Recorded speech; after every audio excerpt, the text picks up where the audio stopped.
Alright, hello there. Today we're going to look at another generational theory, and this is proposed by Strauss-Howe. And again, just a short kind of summary of the theory and what they believe. So William Strauss and Neil Howe identified repeating cycles of generational values. So not only are they looking at the generation, but they're looking at how over time each generation's characteristics and kind of cycle of what happens in that generation repeats again and again.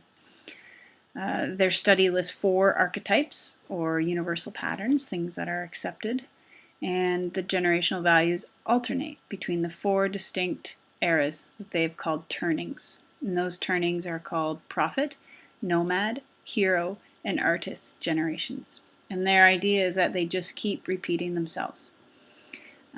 It takes 80-year period for them to repeat themselves, and each of the turnings become popular and then make way for the next. So they come in and then they come out within those 80 years.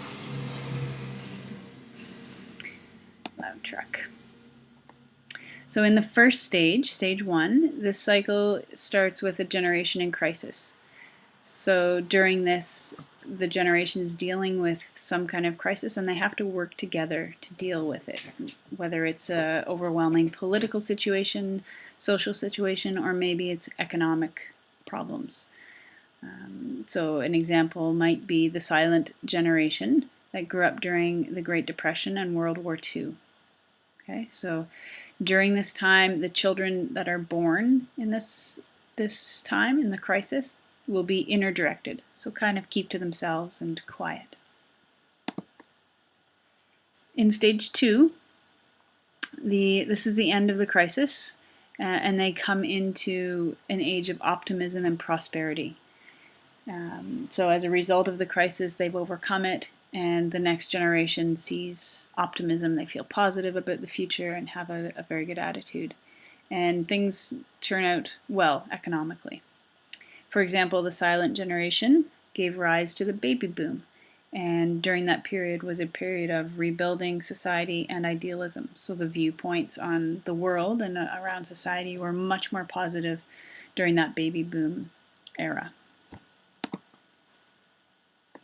Then moving into stage 3, idealism gives way to a period of economic hardship and disillusionment with social structures and institutions. So the negative attitude takes over again, and the viewpoint on society turns a little bit sour.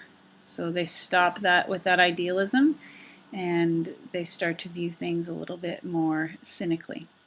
So for example, Generation X grew up in the shadow of the baby boom, and that, as a result, led to a little bit less idealism and more economic hardship during that time.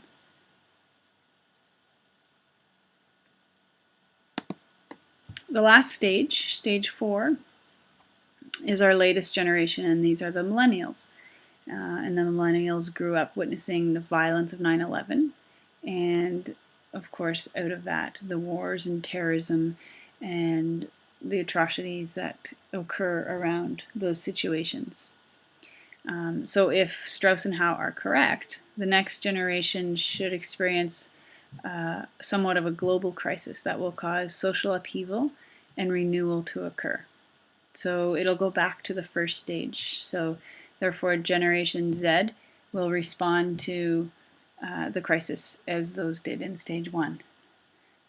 And as a result, it'll continue. So it'll go from there to stage 2, to stage 3, to stage 4, and just over the next 80 years continue on with that. And you can see here a little bit of a chart that summarizes it, and you're welcome to take a screenshot of this.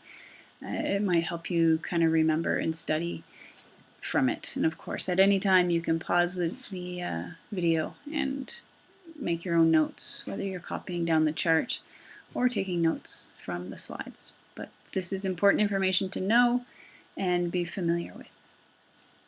All right, see you for now. Bye.